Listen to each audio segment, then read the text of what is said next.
Welcome back to you. Today వచ్చి మా అమ్మ నూనె పోసింది ఇప్పుడే. దండి నూనె నూనె పోసేసింది కదా, ఇప్పుడు వేసిద్దామండి. చూస్తూనే ఉందండి. ఇప్పుడు మా అమ్మ వంకాయ వేసిద్ది. Hi friends, welcome back to you. ఇప్పుడైతే మా అమ్మ ఇది వేసేసింది. వేసేసింది అనుకోండి.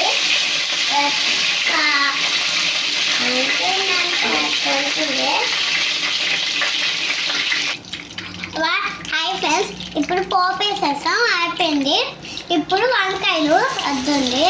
వంకాయలు వేసింది మా అమ్మ. వద్దండి, వంకాయలు వేసేసింది కదా, వేసింది. వద్దండి. Hi friends, welcome back. ఇప్పుడు వేసేసాను కదా, మిరిగిపోయిన మూత వేసేసుకుంటే మిరిగిపోయిన ఉంటుంది కదా, అది ఉంటుంది కదా, దాంట్లో ఈ పేస్ట్ ఉంది కదా, ఈ పేస్ట్ వేసేస్తే ఇంకా పెద్ద ఇంకా అన్ని ఉప్పు, కారం, పసుపు అన్నీ వేసి